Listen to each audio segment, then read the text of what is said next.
Yes, sir. Very well. We'll continue with Ms. Adelson at this time. I want to go through all the motions that we are. Oh, let me turn on the Zoom as well before we get rolling. Thank you, Judge.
Ms. Cattleman, Ms. Dugan, how many individuals were you expecting to join via Zoom this morning? I was thinking at least 3, Your Honor. Do you see All right, Markel I see. and Shelley Markel? I see Zoom entries for Ruth Markel, Phil Markel, and I believe some other interested parties or onlookers. All right. Beyond that, I will keep an eye on anyone who is attempting to enter. I do see one now for Shelley Markel as well. Thank you, Judge. For everyone who will be listening via Zoom this morning, you are not to interfere with the proceeding. However, you may listen to the argument of the attorneys and also the court proceedings as they unfold. Again, please do not interfere in any way with the proceedings. Mr. Rauschenbaum, does the defense have anyone that you anticipate joining via Zoom this morning? No, Your Honor. Very well. To go through the motions that we're going to hear today, we're going to address the state's motion in limine, the defendant's motion to use a jury questionnaire, the defendant's motion to suppress wiretap interceptions, the defendant's motion to dismiss the indictment for pre-indictment delay or to exclude evidence, the motion to hold the trial in courtroom 3B, and also the defendant's motion in limine. I believe the defense has also filed an additional motion in limine. Mr. Morris, if you can explain as to that as well. Judge, we didn't first anticipate the court taking that issue up today because I think the court's going to need information and we may as well. But the motion was filed based on the receipt after the deadline, the discovery deadline, if you will, for in Mr. Corbett's presentation, which is 300 and something odd pages. Mr. Ashbaum, there was some back and forth in terms of when we would get it and that sort of thing. We needed it before Sergeant Corbett's deposition, which was taken if... Talking to a microphone. Yes, sir. Standing order of the day. Everyone who speaks, speaking to a microphone. His deposition, Sergeant Corbett's deposition, was taken in the midst of last week, and so the motion was filed immediately on the heels of that once we learned the information that was associated with his testimony and presentation. Very well. As to that motion, I've not had an adequate opportunity to review it. I assume the state needs some time to prepare this as well. I'm happy for it to be heard whenever it's convenient for the court, Judge. So we can stay on our existing timeline of meeting the jury selection on the 17th. For now, let's tentatively schedule this for September 6th. Please consult with Lynn as to a particular time and courtroom. If I'm going to need additional time before we get to the 6th, I will let you all know. Right? Oh, and also, the other motion that we will hear today is the defendant's motion to preclude travel as consciousness of guilt. Judge, for the motion that was filed this week by the defense, I did go ahead and put that draft of the presentation that they received on a flash drive for you, 329-page one. I have sent one or two things since then, I believe, to the defense, and I guess they'll just let us know if they have an issue with that.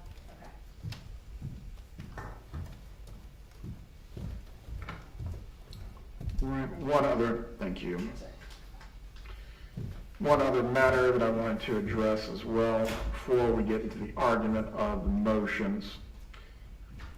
Mrs. Adelson, previously I have addressed with you the fact that you are waiving any conflicts as it would relate to the representation of Mr. Rauschbaum. Based on where we stand procedurally at this point, when you first gave this waiver, that was prior to there being any deadlines concerning discovery or being able to view the evidence that the state plans to present at trial. Now that there has been an opportunity by you to review this discovery with your counsel, I believe it is prudent to go through these factors again, ultimately to confirm that you still wish for Mr. Rauschbaum to act as counsel. If you please can stand and raise your right hand.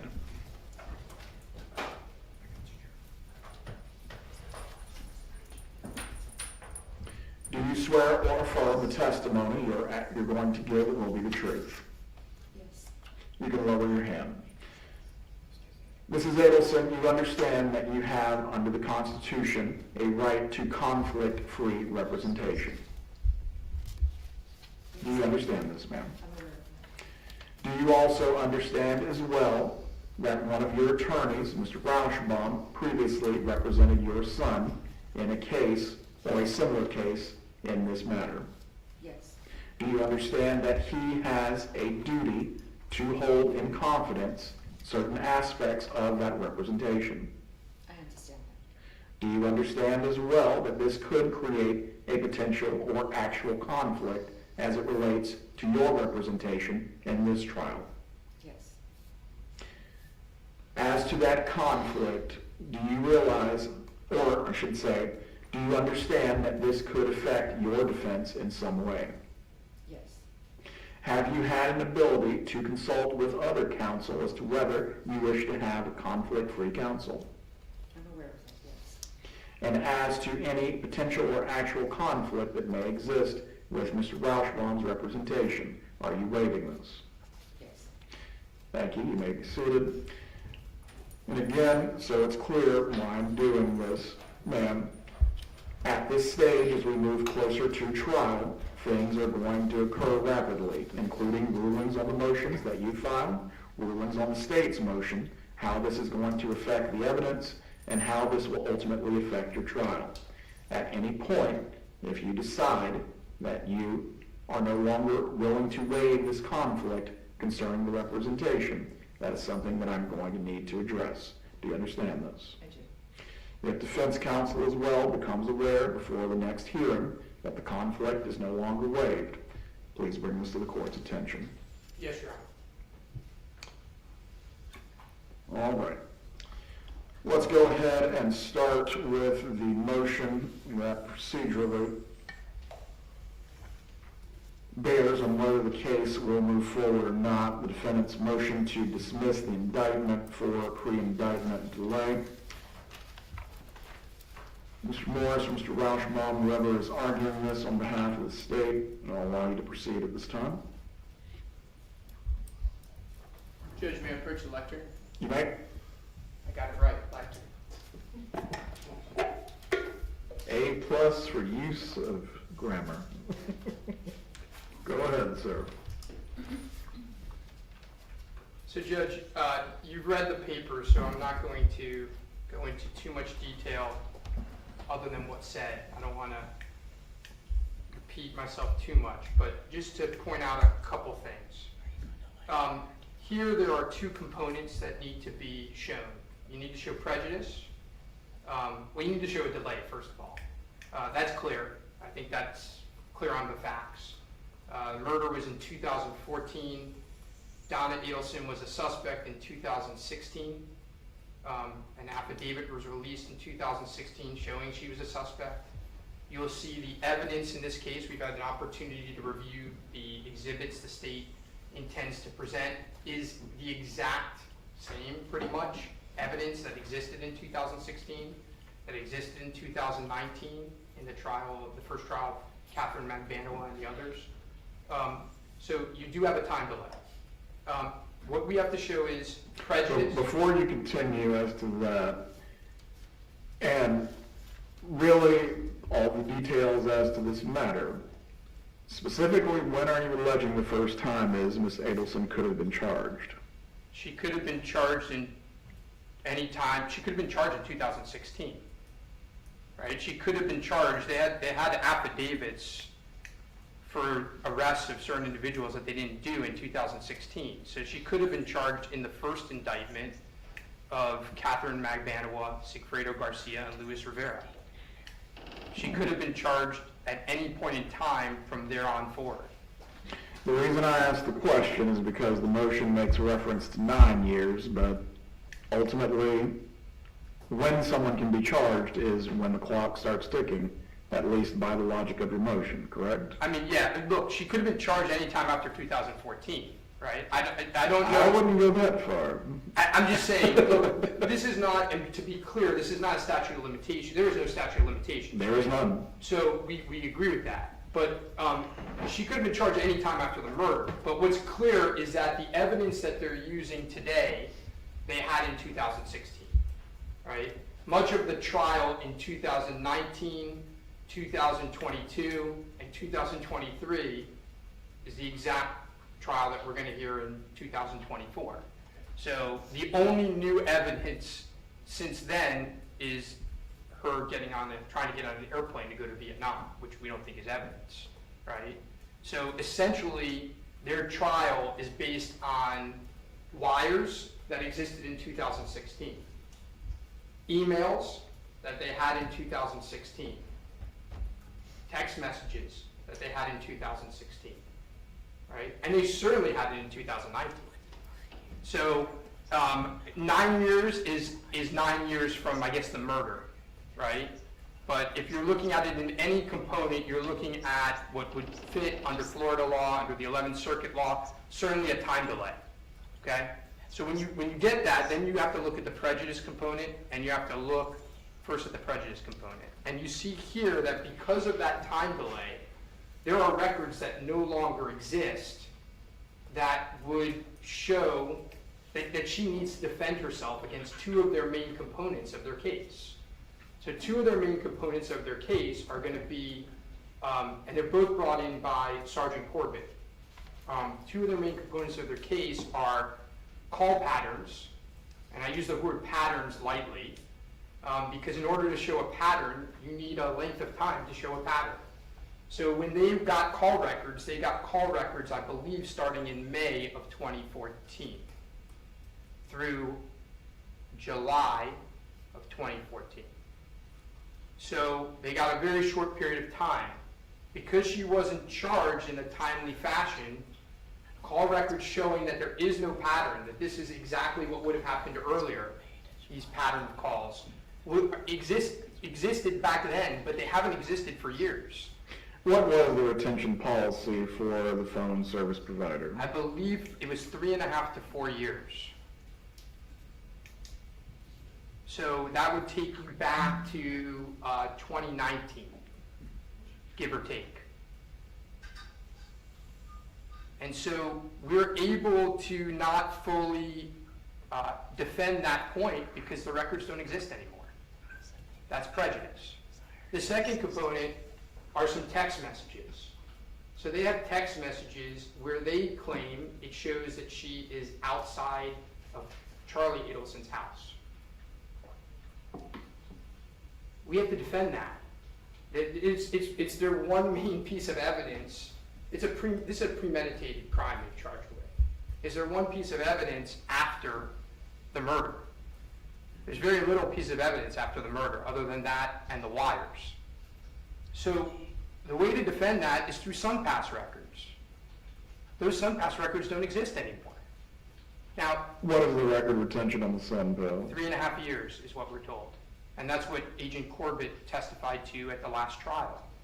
So, Judge, it's a predicament for us, right? Because understand that it is clear that, by the way, before 2016, just a month after the murder, the state pulled financial records for Mrs. Adelson. Pulled all of her financial records. They pulled SunPass records for other suspects in the case. They pulled call records for other people in the case. They didn't do so for Mrs. Adelson, and now those records no longer exist to defend ourselves. Now, the second component is a bad faith component. I think the prejudice component is clearly established here. The bad faith component, it's important to know that under bad faith, you do not need to show a sinister motive. The law in this court is clear, right?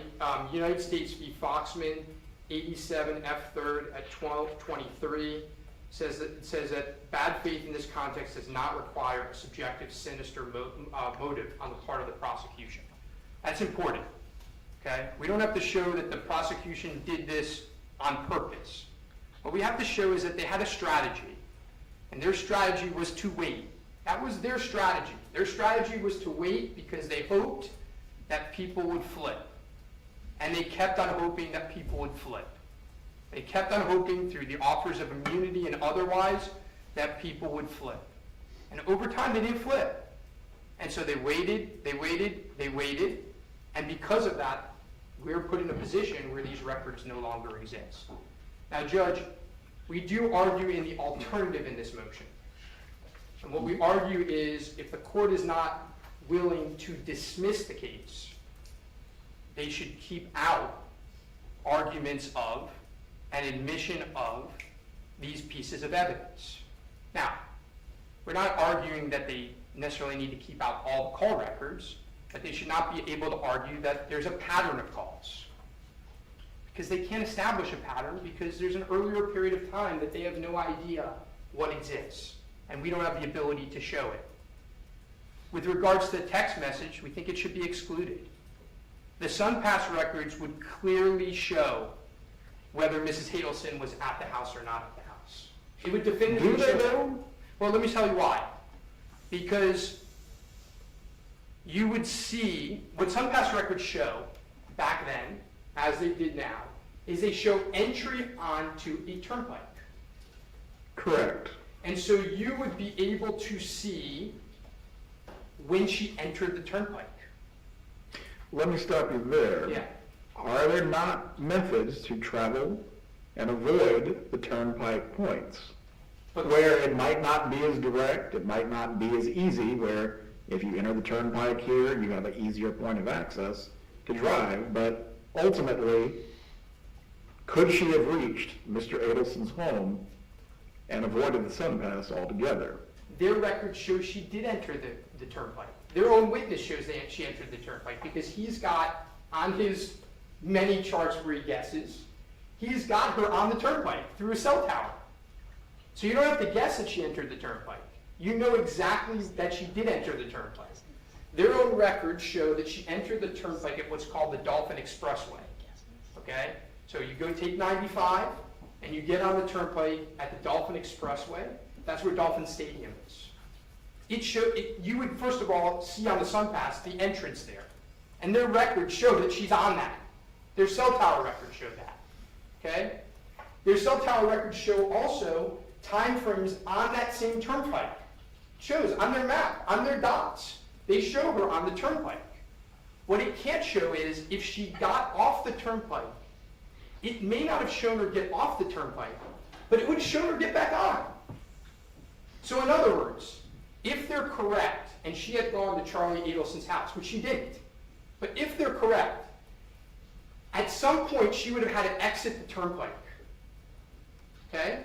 It wouldn't have shown her exiting the turnpike because when you exit the turnpike, it doesn't show you exiting. But they have her at a certain point in time back on the turnpike. They would have known when she got back on the turnpike and where. And that would have showed whether she was at his house or not. Definitively, it would have shown it. We wouldn't have to guess about it. It's just how the SunPass records work. It shows when you enter, and then it shows parts at the turnpike. So they're using a witness to make guesses. They have these beautiful charts where they have her pinpoint, and then they have Charlie Adelson's house, and they show that it could take from this time to this time, extra time, but they have no idea when she got off, where she got off, why she got off, and they would know for certain, 100%, we would be able to show for certain, 100%, if we had those records, whether she was at his house or not. Excluding for one moment a future argument about Sergeant Corbett, why are these not right topics for cross-examination? Judge, clearly if they're allowed in, they're right topics for cross-examination, but you have to do a balancing test. This is the premier piece of evidence in this case. It is the number one piece of evidence in this case, outside your house. Because it is the only piece of evidence in this case, other than the wires, that ties Mrs. Adelson to anything after the murder. It is the only piece of evidence. We have the wires speak for themselves. We have the checks that she wrote. We're not going to argue that she didn't write the checks. This is the only piece of evidence. And they're using conjecture to get it in where if they had charged this case in a timely fashion, we would be able to show definitively she wasn't there. That's not our fault. All right, let's go back to the U.S. Supreme Court case that is the genesis of this argument, Vasco. I believe Justice Marshall goes through the role of the prosecutor and their duties, and also discusses how the prosecutor has an affirmative duty not to charge someone before they have probable cause, to thoroughly investigate the case, and also not to clog the court system with cases they cannot prove. What is your response ultimately to this discussion as it relates to this case? I think it's a very fair question. I think what you have to do is you have to then look at what has changed. So in other words, in doing that, that can't always be their answer, right? They can't just have a blanket answer. They have to be held accountable as to, okay, what has changed, right? And the reality is when you look at this case and you see what is going to be presented, you have the exhibit list. When you look at the exhibit list for this case and you compare it to the exhibit list in 2019, it is essentially the same exhibit list. 2019, the first trial. I'm not even talking about Charlie Adelson's trial. It is essentially the same exact exhibit list. Their exhibit list contains, essentially, against Mrs. Adelson, emails that they had back then, wires that they had back then, checks that they had back then. That's essentially their case against her. Okay? So the reality is, when you're right. They should not charge people that they don't have probable cause for. But that can't always be their answer. They have to be held to ask, well, what has changed? You know, we asked a similar question in the last trial, and their answer was dolce vita. Okay, but dolce vita doesn't apply to Mrs. Adelson. She wasn't there, right? Everything that they had in 2000, and by the way, they had dolce vita, they just didn't have a clear version of it. The reality is you're going to see that 95%, probably more, of this case that we're about to hear is the same exact case as it was in 2019. Almost the same witnesses. Almost the same evidence. It's the same case. Any further argument? No, Your Honor. Ms. Dugan and Ms. Kappelman.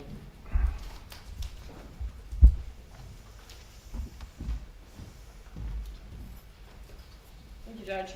So as the defense's motion states, the test here for is going to be whether substantial prejudice is caused, not just prejudice, to the defendant's right to a fair trial, and was it the product of bad faith so that dismissal is required. The two pieces of evidence that they talk about in their motion are the phone records and the SunPass. So I wanted to quickly go through each. For phone records, he says, well, there are call patterns between the parties that occur on major events during the planning of this murder that the state presents. But every time we present this evidence, we also concede and present the fact that the people in this case, they all have relationships outside of any planning for this murder. Their boyfriend, girlfriend, their parent, child, they have children together. Those people in those relationships talk every day. That's normal and that's to be expected. And all these people do talk every day during the time that we have these phone records. Every time we've tried this case, the defense picks a random day. This is every trial we've had since 2019, I guess. Every defense attorney, picks a random day that summer and shows that, hey, there's also calls between these folks on these other days where there's not a trip to Tallahassee or some other big event in the planning of this murder to show exactly that.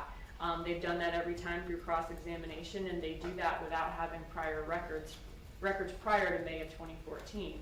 So there's no substantial prejudice to the defendant.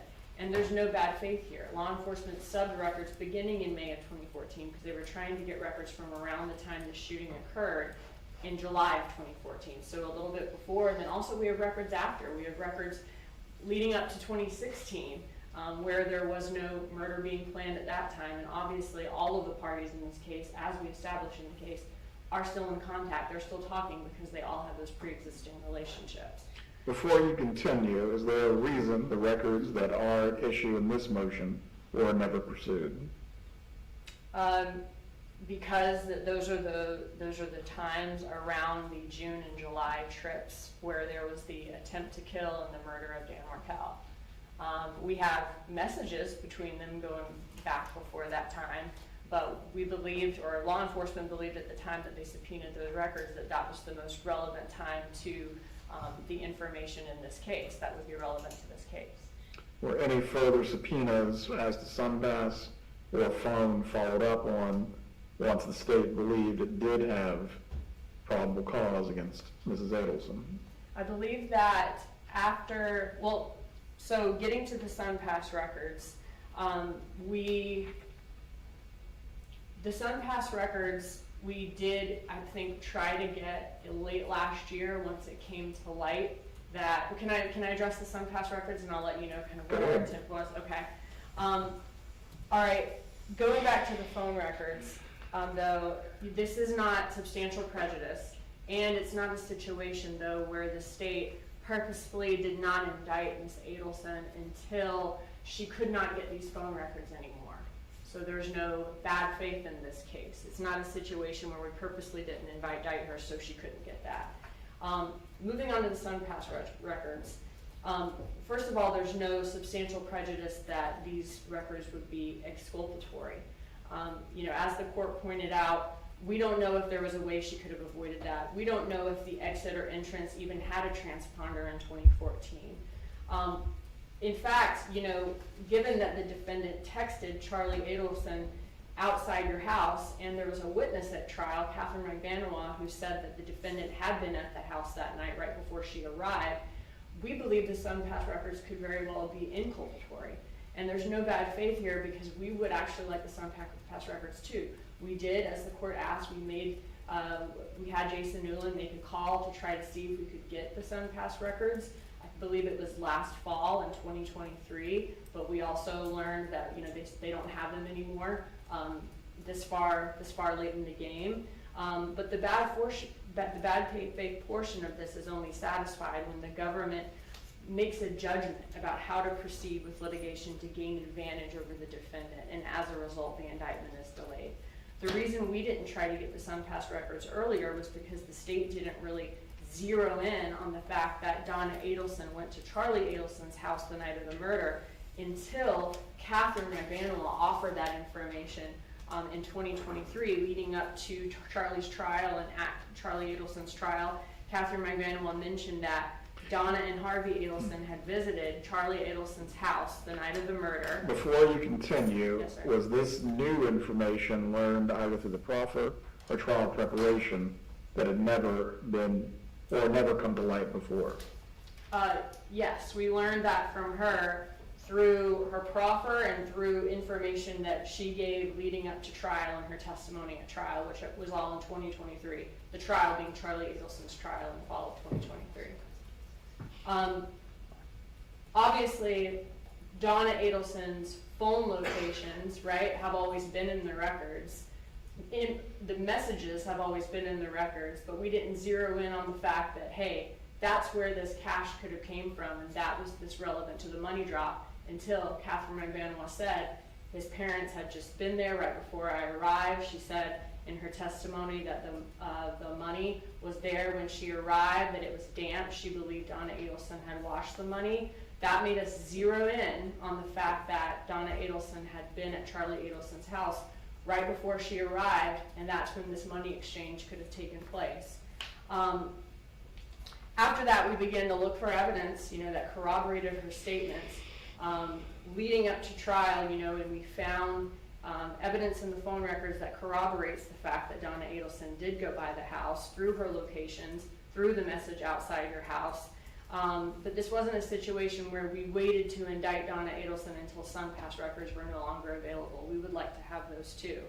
The Foxman case says that the defense says that this delay had to have been a deliberate act to gain a tactical advantage, and that's not what we have here. I'd also point out, Dan Rashbaum has said that he was retained in this case by Donna Adelson in 2016.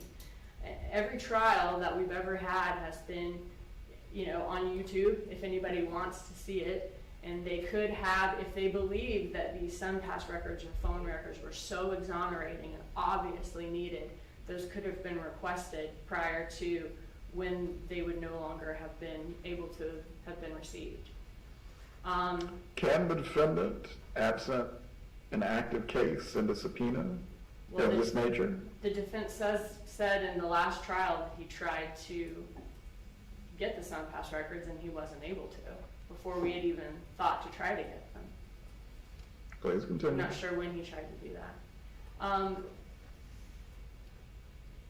Another thing here is that if the court denies this motion, I think at that time it would become right, the state would ask that the defense not be able to argue in opening or closings or testify in their own questions that, hey, because the defendant wasn't indicted until 2023, that means law enforcement or the state attorney's office didn't believe they had enough evidence.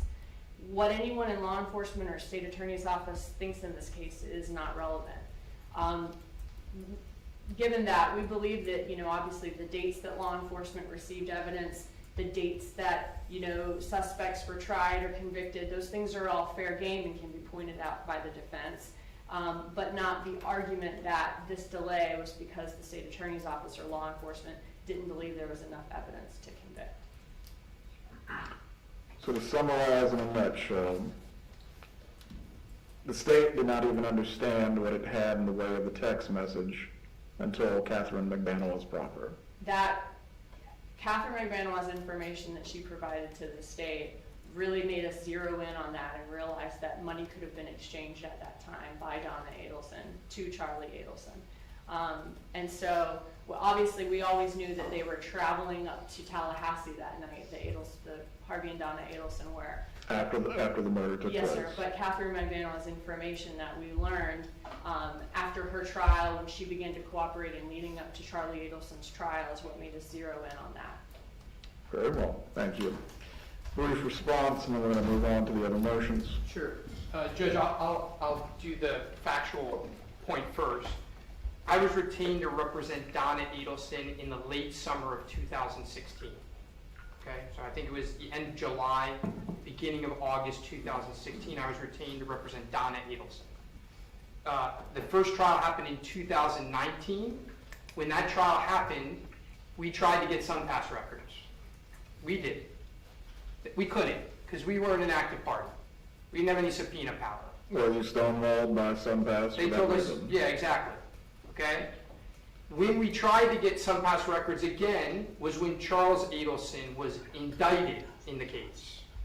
Then we were able to subpoena and try to get SunPass records. We were unable to do so because they didn't exist. So let me be clear on that, okay?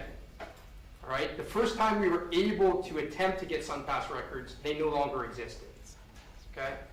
Now, with regards to them she makes a point that every council has picked a prior date. Let me tell you what happens.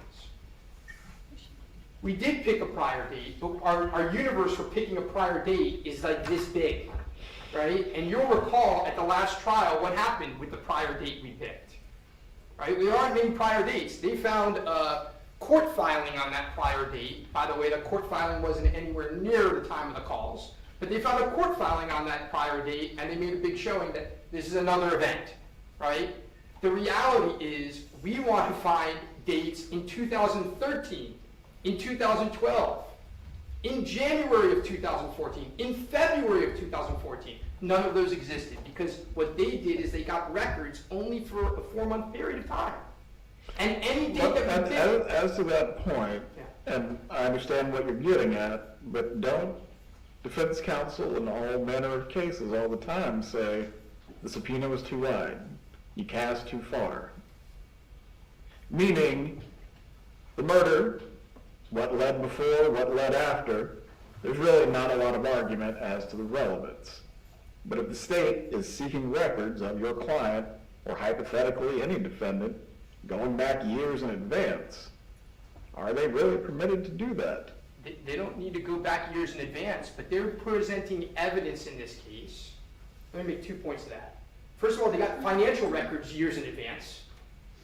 So if they got financial records years in advance, why didn't they get the same cell phone records years in advance? What's good for the goose is good for the gander. If he thought it was good enough to get financial records that far back, get the cell records that far back, number one. Number two, they're putting emails in this case back from 2012. Why not go at least back to 2012 or at least back to 2013? They just cherry-picked a 4-month period. And by the way, the records she talks about that come on later, they're related to the bump. They're not related to anything else, they're related to the bump. So yeah, they created an activity, and of course, that's going to create another pattern, right? The reality is, it's unfair because they're making a pattern argument that doesn't, if it was a science experiment, it'd be a false experiment. Their sample size is too small. And we can't counter it because the records don't exist. And we don't need to show that they did it we don't need to show that they indicted her after the records existed. We're not claiming that that's what they did. They made other strategic decisions to delay her indictment. And those other strategic decisions had this consequence. And because of that, if you don't dismiss the indictment, you should not allow these records to come into evidence. Do you have any response to the effect of the proffer as it relates to the messages? Ms. McDowell's proffer, which was taken last year. Of course, they had the message well before then. They had the outside your house message well before then. It's not, listen, when I saw it in discovery, which was before her proffer, I knew exactly what they were going to argue. It's very clear. You didn't need her crazy argument to know what they were going to argue. Well, let's look at this from the aspect of bad faith. Is it possible in a voluminous case file to not know what this one piece of paper actually means until a later date? It is possible, but you have three, because there's been 3 prosecutors in this case, very fine prosecutors who have tried this case going into that case 2 times. So very unlikely. Very, very unlikely. That's what I would say. Possible? Yeah, anything's possible. But it's not that hard of a message to figure out. You have one of the key suspects in the case who you've gotten other records for, communicating with another key suspect in the case, who, by the way, in 2019, their theory was the same, that it was a murder for hire done by these 2 individuals. You have those key, and you don't have many text messages between the 2. And you have one, and by the way, you only have like 3 text messages on the day of the murder. And so it's pretty hard to imagine that they didn't think a text message from mom to son on the day of the murder, on the night when you're driving up outside your house, 10 minutes is the response, was not an important text message. I mean, if you believe that, I don't know, Judge. That seems a little, I'm skeptical of that. Did they have the benefit, though, of the proffer until Ms. McBanawa gave it? They didn't have the benefit of the proffer, but you should listen to that proffer because she doesn't talk about the outside the house message. And by the way, in that proffer, she doesn't even really talk about what they say she talks about. She did it on the stand, but she didn't do it in the proffer. That's not my memory of the proffer. She didn't say in the proffer that I don't believe that they had just left the house. That's what she said on the stand. They'd already put in the outside, they'd already marked that as an exhibit. So Judge, again, the standard is lower than what they're saying. Right? It's a bad faith standard, but it doesn't need to show that they purposely waited until after the SunPass records didn't exist anymore. We're not alleging that. We don't think that that's what they did. We think they made other choices that then made it, look, at the end of the day, Judge, what it also is you get to do a balancing test. And it's a fairness argument. No, aside from everything else, it's a fairness argument. It's clear Velasco is rooted in due process. Yeah, it's a fairness argument. I'm going to reserve ruling as to this. Also, prior to making any ruling, I'm going to review the trial testimony of Ms. McBanawan concerning the outside your house text message, as I believe it does give context to what is being argued in the motion by both parties. Right, let's move on to the defendant's motion to hold trial in courtroom 3B. Mr. Morris? Thank you, Judge. We've had a little bit of discussion about this previously. There are a couple of practical reasons. You're going to be the best judge of what occurred during Charlie Adelson's trial and the interactions with jury and gallery. Essentially, this motion seeks a prophylactic measure against that. You're great at controlling your courtroom and being able to interact with the audience and the gallery. And But you still want a different courtroom.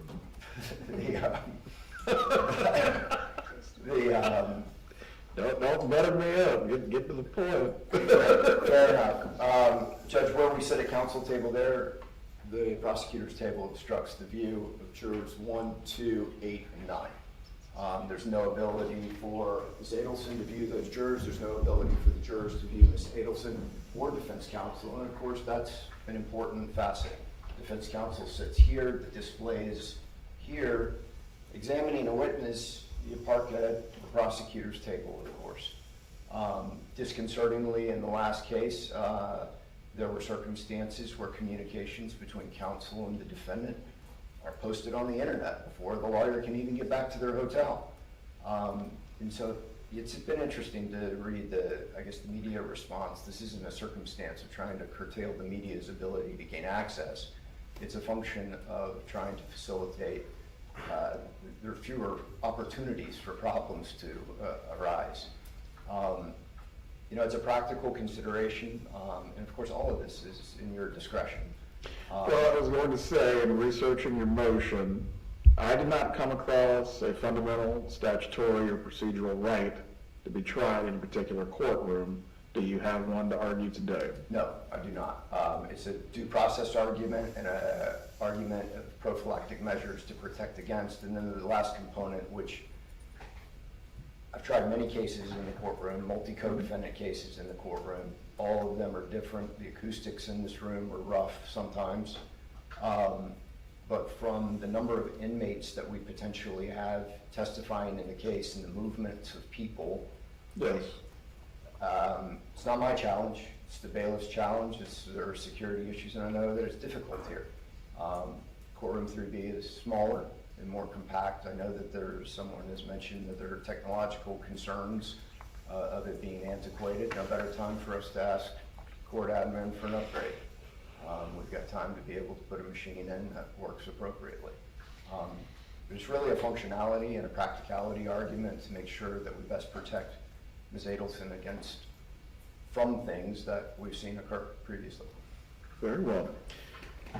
what you raise about counsel table, when we do have co-defendant trials in this room, a second table is added. It is the defense's preference to ultimately have what would be considered as the co-defendant's table and face the jury for the duration of the trial. I think we're, irrespective of which courtroom, I think that we would need a second table anyways. We have one additional person sitting at counsel table with us during the trial, so there would be 4. So we'd have the traditional L, if you will, from whether it be in 3B or here. It's a little bit more difficult here because of the configuration to be able to put that many people, but to answer your question, yes, we'd like to be facing the jury, but in 3B, I guess. Very well. Response from the state as to this motion.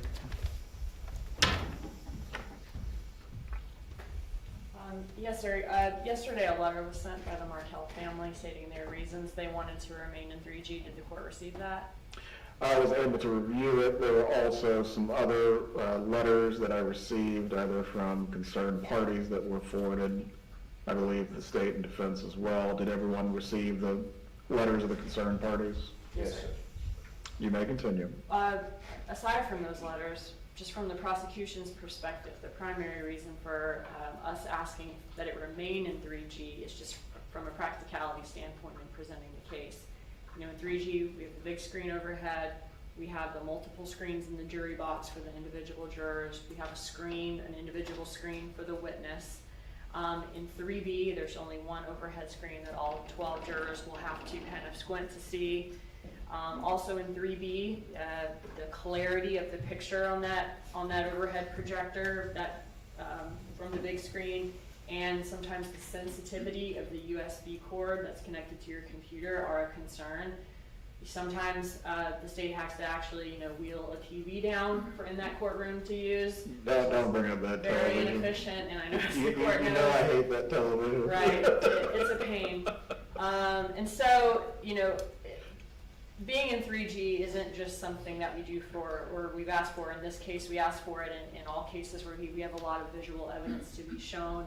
In this case, we have surveillance video, cell phone records, maps, texts, emails, financial records with graphs and charts and electronic wire transcripts and other visual demonstratives that I think will be much easier for the jury to see and understand if the trial is in 3G. In the defense motion, they bring up, the inability to see the box that the judge has already, or as the court's already addressed. They also bring up the lectern placement as an optimal.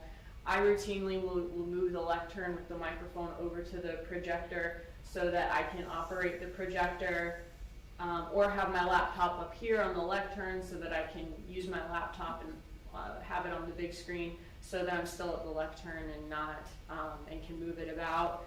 And I think that should solve their problem, the ability to move this lectern around. Finally, I just want to point out that, the defense is concerned about juror distraction.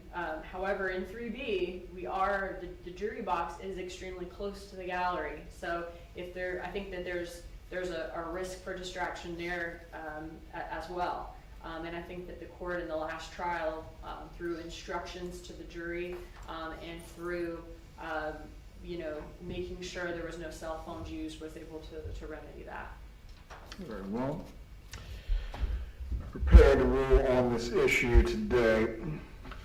I believe as the final jury instructions make clear, the jury will be instructed that they are to decide this matter based on the nature and quality of the evidence presented. The court is going to take all means necessary to avoid there being any distractions from persons present, sitting in the gallery, or attempting to improperly influence the jury in some manner. The examples that were cited by the defense, the court is not taking lightly. At the same time, the court does not have a way to ultimately prevent what is being complained of in the motion from happening in any courtroom. I am going to be very diligent and also very thorough in the deployment of the bailiffs as it results in this matter.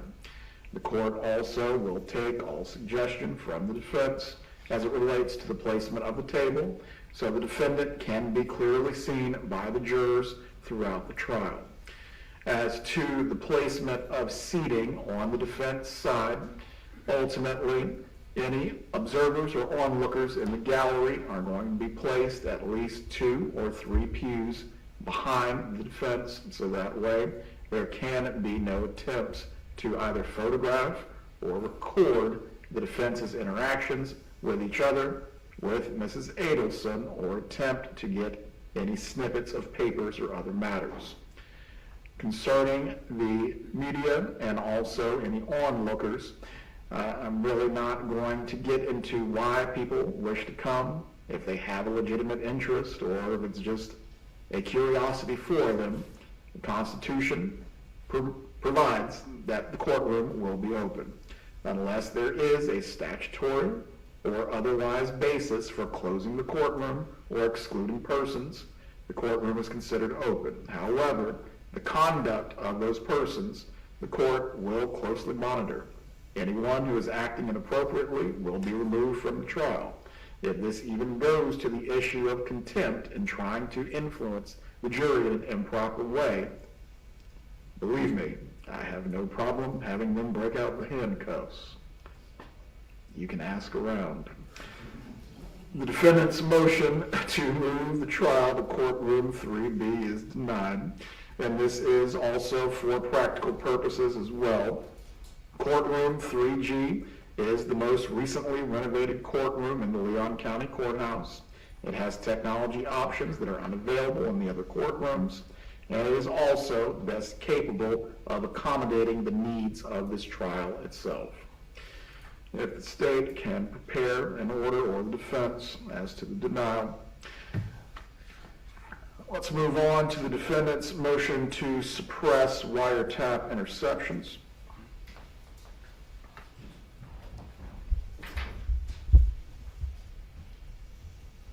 Judge, I'm definitely not going to belabor this motion. It is the same exact motion that was filed in the last trial. It was denied in the last trial. The only difference in this motion is we have a section where it shows that Ms. Adelson has standing to make this motion. So Judge, I'm just going to rest on the papers. It's a preservation motion. We respect your judge's ruling previously, and I don't think, unless you want me to answer any questions. I don't believe the state is contesting the standing of the defendant to raise this issue, correct? Correct, Your Honor. Does the state have any additional argument to make concerning those? Judge, I do have a couple things I think I should put on the record so we're not relying on your previous ruling in this case. Go ahead.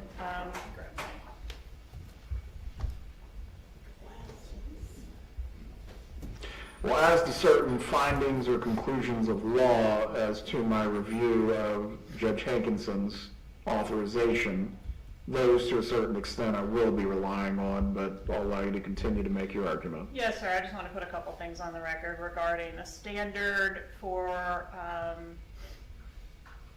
it's alleged in the motion that necessity is a standard, and truly that's not the case pursuant to Phillips v. State 346 Southern 3rd 1252. Exhaustion and the objective of the criminal investigation are the standard, and in this case we have met that standard by showing that other investigative efforts have tried and failed, or are too dangerous, or that this wiretap in this case was the most reasonable investigative technique under the circumstances. Regarding the objectives of the conspiracy, in this case, the objectives of the wire, in this case it was to reveal the identity of the conspirators and their role in the conspiracy, so the structure of the conspiracy, and that's permissible under McGuire v. State 307 Federal 3rd 1192, that's a 2002 case. So here again we're trying to identify the persons involved and gather sufficient reliable evidence to prove beyond a reasonable doubt what their roles are, what's the hierarchy of the conspiracy, is there any additional physical evidence that can be gleaned in this case, any information regarding monies or assets or other things of value. Regarding the staleness issue that's raised in the motion, I did want to point out a couple things. We note that the issue of staleness cannot be solved by a simple application of numbers of days. without consideration for the overall particular circumstances presented in this case. Here, the circumstances of this investigation required efforts that involved a lot of record gathering and waiting for records and receiving records and analyzing them before we got to the point where we had reached exhaustion and were looking to seek a wiretap. The state subpoena served on 12/14/15 requested a bunch of records between 14 and 15. Those were received in 16, including this defendant's checking account. We then subpoenaed a bunch of different Adelson accounts, including the one that the checks came from, and those were not received until 3/1/16. So, you know, that accounts for the timing. And there's a case that talks about, did I get it for you?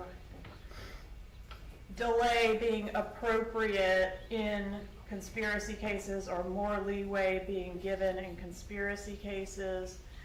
Because of the nature of the investigation, it's going to take more time, and I think that is, yeah, State v. McGuire, and Judge, that's at, I'm sorry, it's U.S. v. McGuire, 307 Federal 3rd, 1192, and that's a 2002 case, which I already cited. Sorry to do that twice. But that case specifically talks about the government being entitled to more leeway in its investigative methods when it's pursuing a conspiracy, as it acknowledges that's a different type of case, a different type of investigation. Lastly, Judge, I just want to touch on the issue of fresh evidence. You know, as mentioned in the application for the wiretap, law enforcement anticipated the use of an undercover operative in conjunction with this wire, because in doing so would produce the fresh results that chatter on the wire. And fresh new evidence among these co-conspirators. The chatter that occurred between them to handle the blackmailer was brand new communication that could only be intercepted using this wiretap. With this new evidence, the argument of stale probable cause becomes moot, because the new evidence was being created at the time that the wire was up and the communications were being intercepted. And there's a discussion of this fresh evidence and the importance of gathering fresh evidence in U.S. v. Maestas, M-A-E-S-T-A-S, 2016 Westlaw 9725188. So that was all I was going to put on the record, unless Your Honor had some questions for me or wanted me to put anything else. No additional questions. As to the application for the wiretap, did the defense have any additional exhibits that were previously not provided during the Charlie Adelson motion hearing or for this motion? No, Your Honor. Very well. The court will file its written order in this matter. Let's move on from here. Judge, can we just ask that those exhibits be incorporated in the record here? Yes. Thank you, Your Honor. Thanks. All right, let's move on next to the defendant's motion to use a jury questionnaire.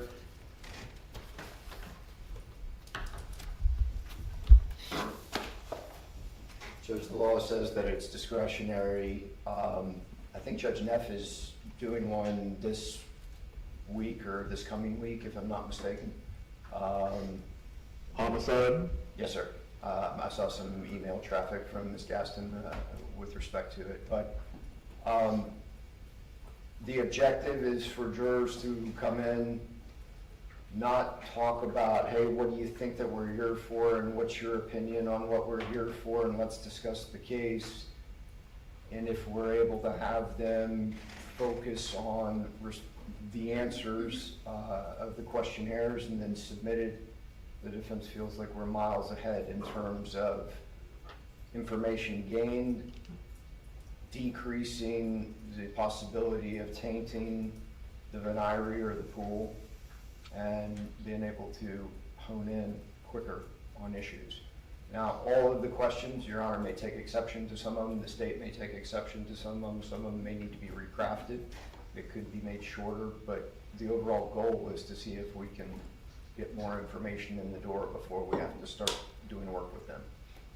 All right. From the procedure that was used by both myself and Judge Wheeler, and I believe also Judge Hankinson, is there a particular thing that you're pointing to that otherwise negatively affected getting a jury? I think there were instances have been brought to my attention, and I think it became evident in Charlie Adelson's trial that the jurors had been downstairs once they got up here. That they had been downstairs and that there was communication amongst them about the very thing that I was mentioning. Why are we here? What's your opinion on this? They also did not remain. I'm sorry? They also did not remain. Understood. I'll put it this way. If you can't follow instructions at the outset, there's no reason to keep going with you. Yeah. Anyone that I find in that way, You're unlikely we to don't have to follow. worry about them being on the jury, but go ahead. But are there additional instances of problems? I don't think my answer is yes, there are additional problems. I think it's a circumstance to be able to make it better and make it work more efficiently. Very well. Response?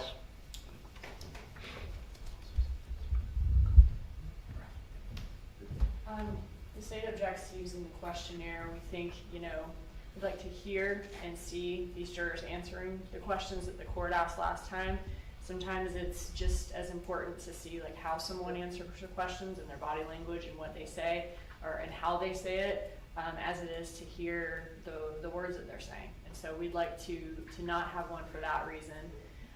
Also, we just don't believe that it would save as much time and be as efficient as the defense thinks it may be. I think we have to litigate, well, what does it look like? And both sides are gonna want something different.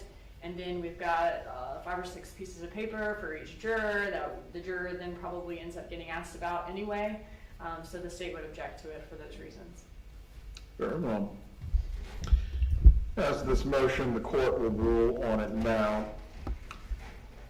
The court is going to deny the motion, and again, looking at this on practical grounds, ultimately, there is going to be examination by the court on the issues of pretrial publicity and hardship to serve in a trial of this length. The ability to engage an individual venire with the entire venire that has been summoned will sufficiently accomplish the goals of the jury selection. Both parties will be able to follow up on the court's questions. Additionally, as well, as my memory serves from the Charlie Adelson jury selection, several individuals who either were going to be cause challenges or other issues were discovered, such as them seeking to gain admission to the jury, were thoroughly rooted out during the process. In that way, this will work the same for Mrs. Adelson as well. Anyone who is biased or anyone who is trying to gain access to the panel improperly, we are going to get to the bottom of it. The process has worked. I believe it will work again. All right, let's move on to the defendant's motion in limine.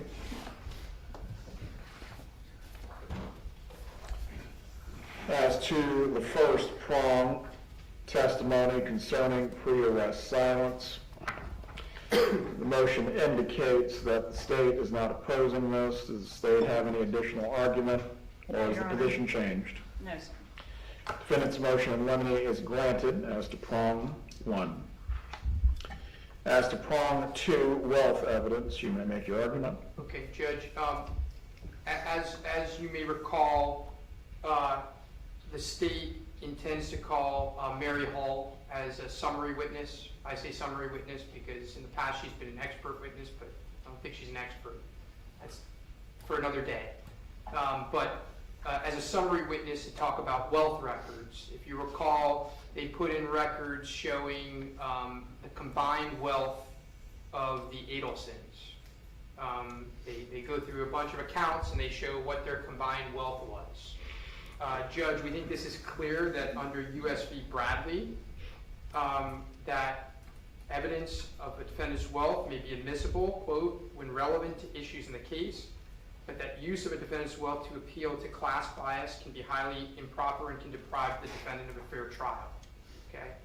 This is clearly coming in for that purpose. Their wealth has no bearing on the issue in this case of whether Mrs. Adelson participated in a premeditated murder.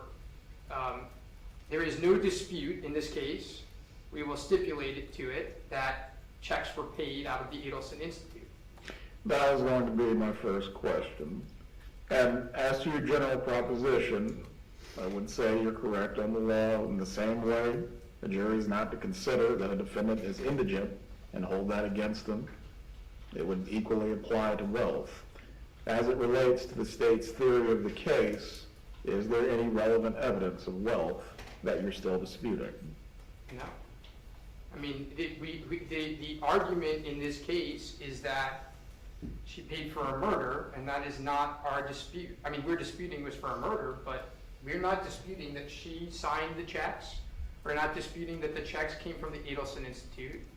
And we're not disputing that $100,000 was paid to Catherine Magbanawa on the night of July 18, 2014.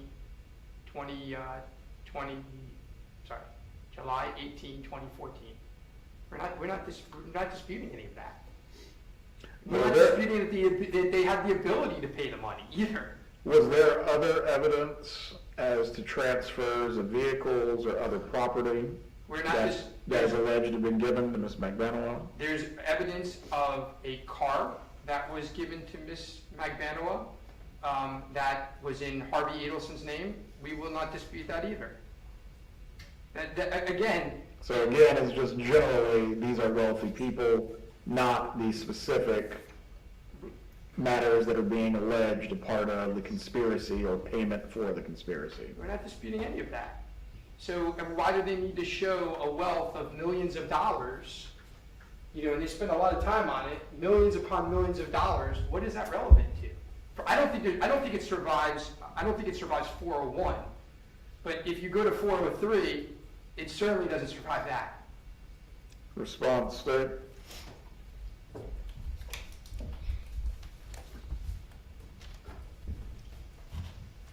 Judge, this is a murder for hire. The state's entitled to prove that this defendant had the means to make the payments that are alleged, to make the payoffs that are alleged, to buy the cars, property, etc., gifts, etc., that are alleged to have been received by the killers.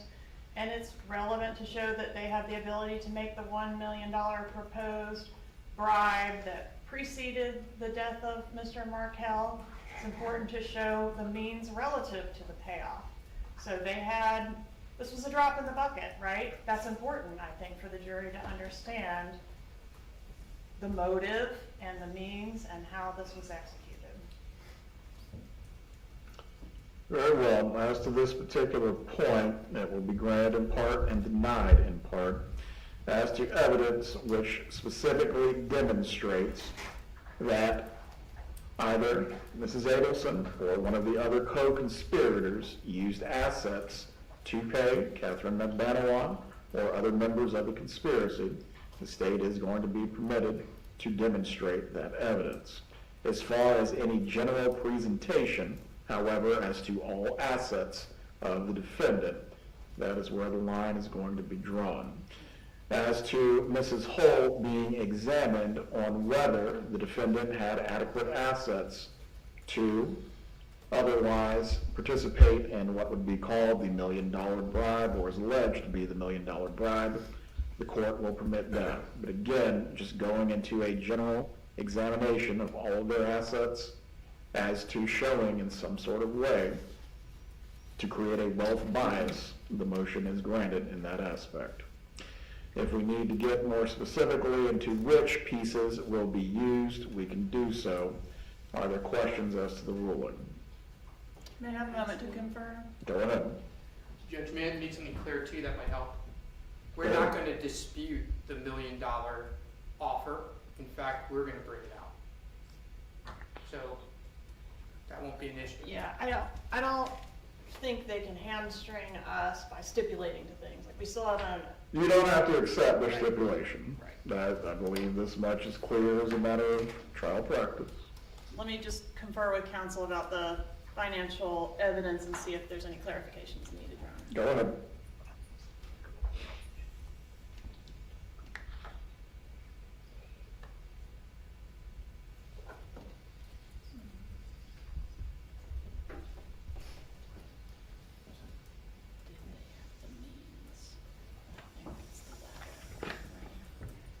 So am I correct, Your Honor, that if we're inquiring of the witness, Hull, about the time frame in which, say, the $1 million offer was being proposed, we would be permitted to ask the witness, what did you analyze, what did you look at, and did the defendant have the means to make that payment at that time? But we would not be permitted to say what was the bottom line in her bank account at that date. Correct. That examination will be permitted. What would not be permitted is to say the defendant had $10 million at TD Bank on this date. I believe that's ultimately what the defense's motion goes to. Am I correct? That's correct, Your Honor.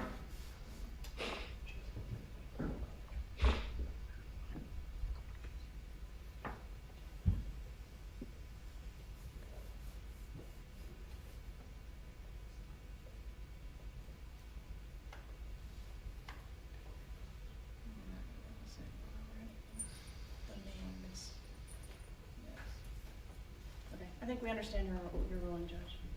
Let's move on to number 3, hearsay testimony from Jeffrey Lacoste.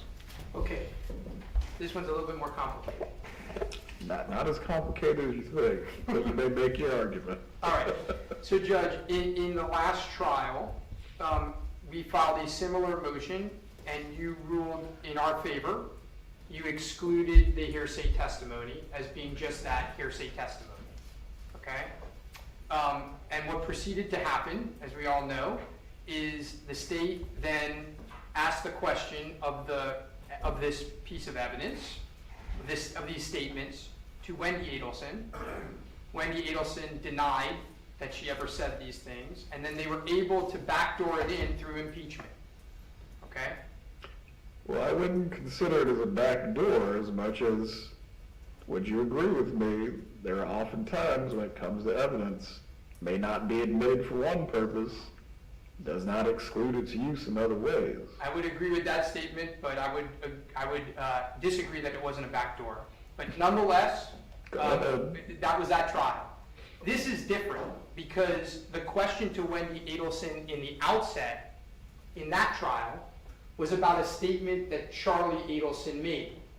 So it fit an exception to the hearsay rule, which was it was a statement of a party opponent. Okay? In this case, the statement, if they ask Wendy Adelson the question in the outset, it doesn't fit such an exception. It's not a statement of a party opponent. Asking Wendy Adelson what Charlie Adelson said is still hearsay because Donna Adelson is the party opponent. And it's not a statement in furtherance of the conspiracy because none of this had to do with any conspiracy statement in furtherance of the conspiracy to commit a murder. None of these statements are in furtherance of a conspiracy.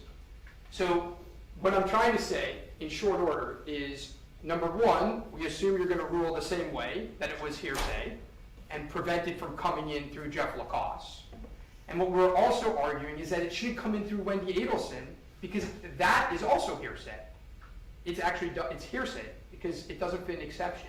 That it would have in Charlie Adelson's trial. Doesn't fit any exception in this trial. And so we're asking that it not come in at all. Now when you look at the statements, they're all a little bit different. Buying her a television was cheaper than a hitman, that Charlie Adelson actually looked into possibly hiring a hitman, and then that Charlie Adelson described a dinner as a celebration. That's even after the murder. So that's even, and then Charlie Adelson kept large amounts of cash in his home, right? These are all statements that are hearsay, right? They're hearsay if asked of Jeff Lacoste, and they're hearsay if asked of Wendy Adelson. And as a result, they shouldn't be allowed to be asked or admitted. Response from the state? I disagree, Your Honor. I think these are statements against interest. These are One statements. moment. I need to remove some people from the Zoom. Yes, sir.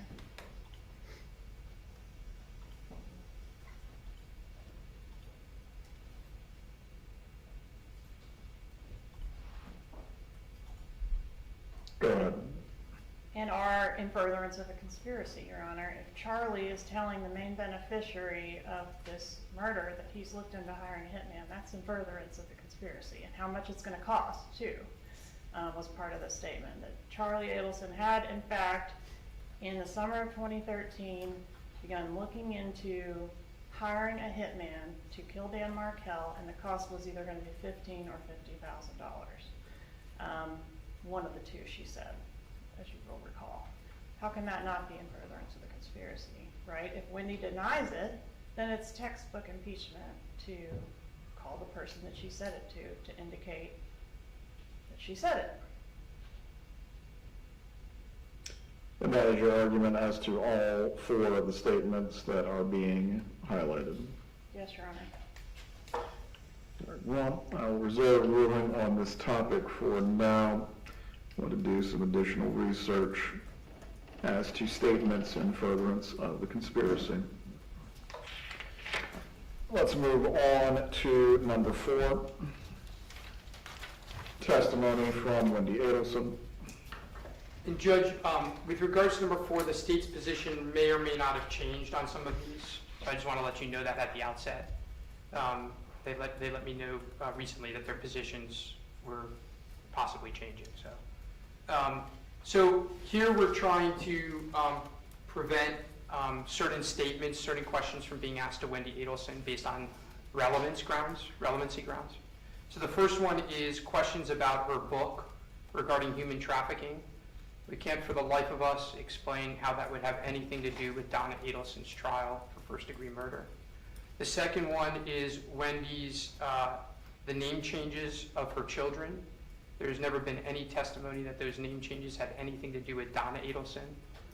We don't know how that could have anything to do, again, with this case.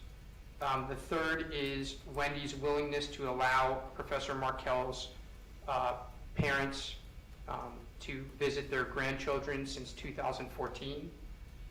These statements have nothing to do with this case and in fact are used to prejudice the jury against our client, even though it has nothing to do with her.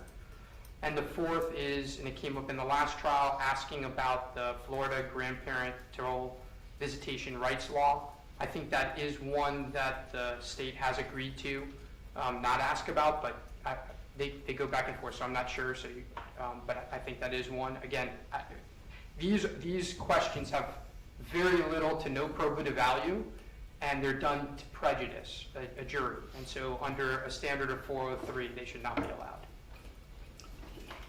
Yeah, well, also one point with this line of questioning, I'll hear the state's position, but I'll make clear on this. I understand Ms. Adelson is a member of the bar. However, if any testimony is permitted on this point, she is not to be opining on the Florida statutes and the validity of. Is everyone clear on this? Yes, Your Honor.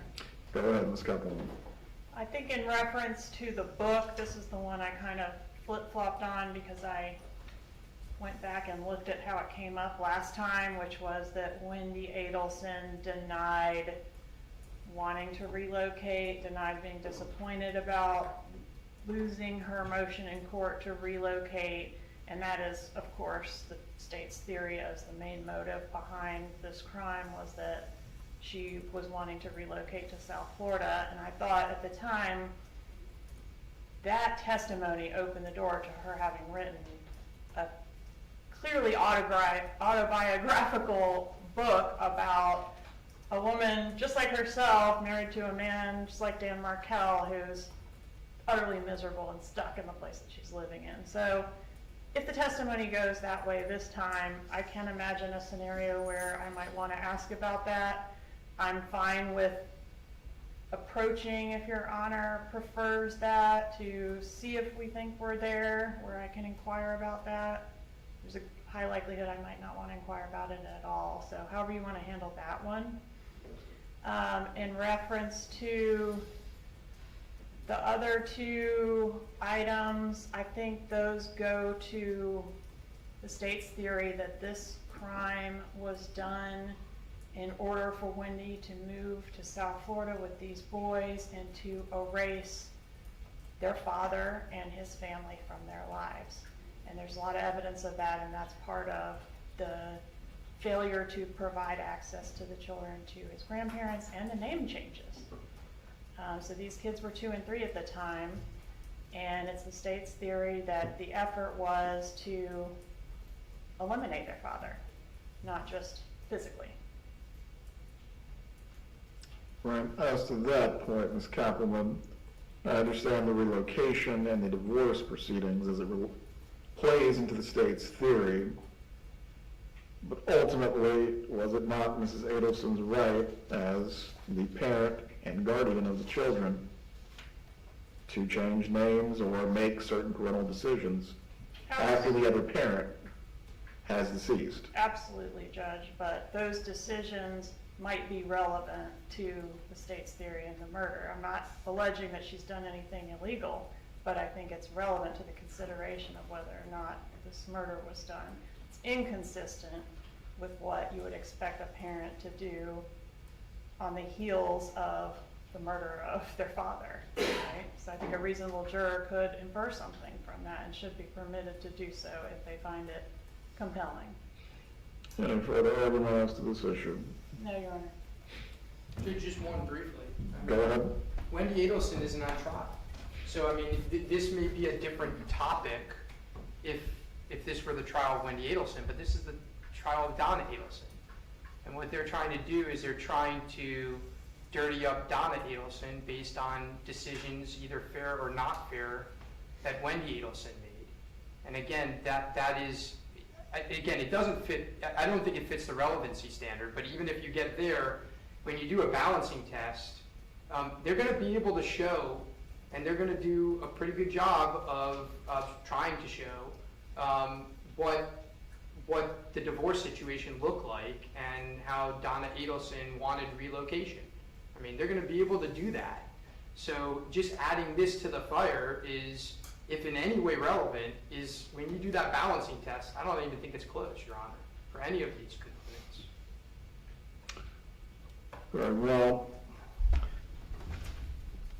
As to sub-prongs 3 and 4 of number 4 of the defendant's motion in limine, I will grant that. As to prongs 1 and 2, I will give additional consideration to the argument that's been made. I will reserve ruling as to those sub-prongs from now.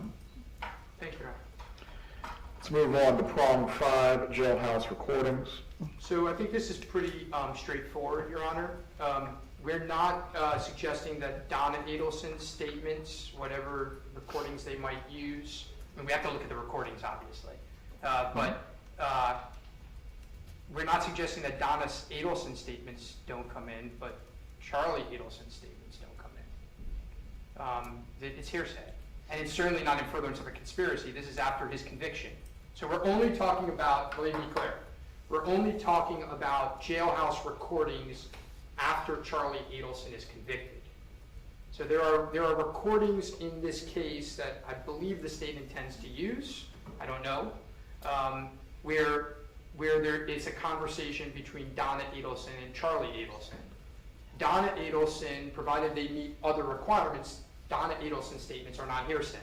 They're statements of a party opponent. There's an exception to the hearsay. It's not hearsay. But Charlie Adelson's statements are just black letter law hearsay.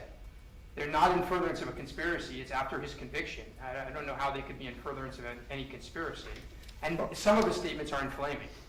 Are any of these in any way tied to this issue of travel as consciousness of guilt? Some of Charlie's statements, no, I don't think so. I think they're tied to, well, I think there are statements where Charlie is talking about his trial, and Charlie is talking about why he believes he was convicted, and Donna is responding. The way she responds, I think, is allowed in. She may then respond in part about travel. I don't know. I'm not sure what they're using, but Charlie's statements are not admissible. Right. State response.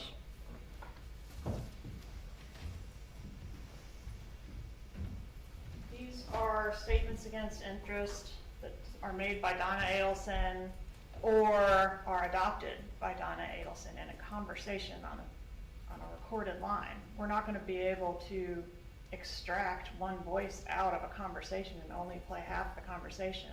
What is the subject matter of what you seek to admit in this way? Well, we're talking about a few things. One call is the open line call, which I think Your Honor will know what I'm referencing. Maybe you're going to have to listen to these, but there's a call where This was Charlie on the actually... loan application. Yes, Charlie actually drops off the call. So we would want to play a few statements of Charlie just to show, like, this is what's happening. It's a call where he's dropping off. She's, continuing to talk in the background. So I'm not sure if that's the one we're talking about or not, since Charlie's not really featured on that call. There are a couple other calls where the nature includes some of the talk of fleeing, relocating, committing suicide, and those types of things. So maybe those are calls that need to be provided to Your Honor to make a decision. That would probably be best before I rule on this. Yes, sir. Also, as to this point, and I believe there already is a standard jury instruction as it relates at least to law enforcement and a defendant's interview. Is your argument essentially this goes to the context of the call? Yes, context, admissions, context and adoptive admissions in some instances, yes. Very well. I'll need to review these calls before I can actually make a ruling on, because as the defense has noted, this is a call between Mrs. Adelson and Charlie Adelson about the quality of the food at the jail. We have hearsay problems and we have relevance problems. Ultimately, I assume anything the state would be seeking to admit is going to meet a relevance threshold. From there, whether playing the entire context of it would otherwise get over the hearsay issue, that I still need to determine. If admitted, though, this would be subject to a specific limiting instruction. I have given instructions in other cases concerning the use of context in a recording. I will read the sample instruction to the parties. You also may propose any suggestions if it is admitted.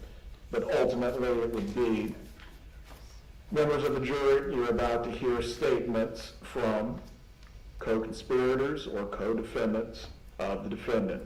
These statements are pertinent only to explain the reactions and responses they may elicit.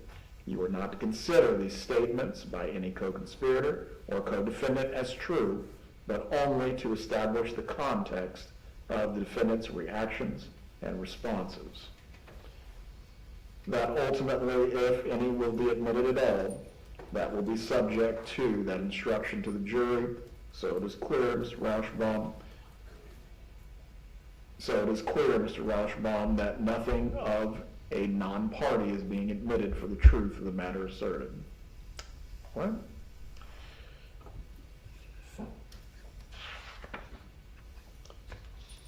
Last prong, autopsy photos.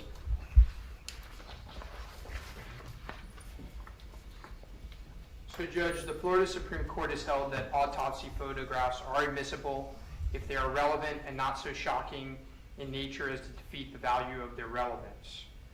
But to be relevant, a photo of a deceased victim must be a probative issue that is in dispute. Okay?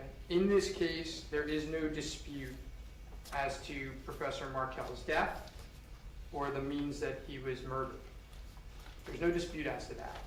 In the last trial, and I might be wrong about this, I think I was kind of conservative, 10 separate exhibits, 2 x-ray images, 8 photographs. I mean, it's clear what the state is trying to do.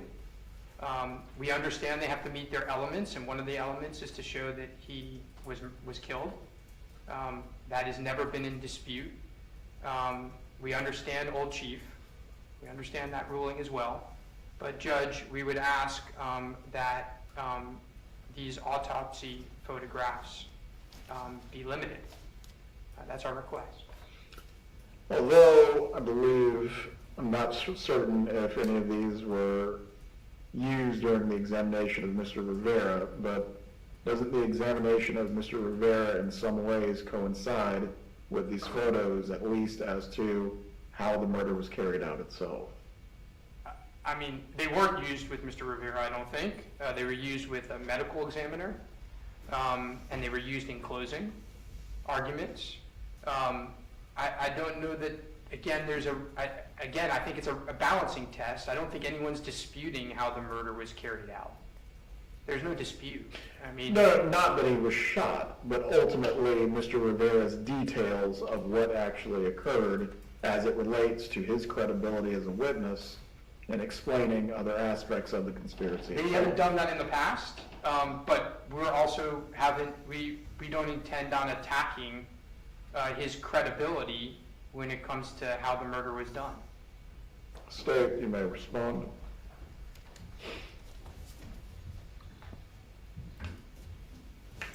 Judge, this is a material issue that the state's required to prove that the victim is in fact dead. We don't have to accept a stipulation.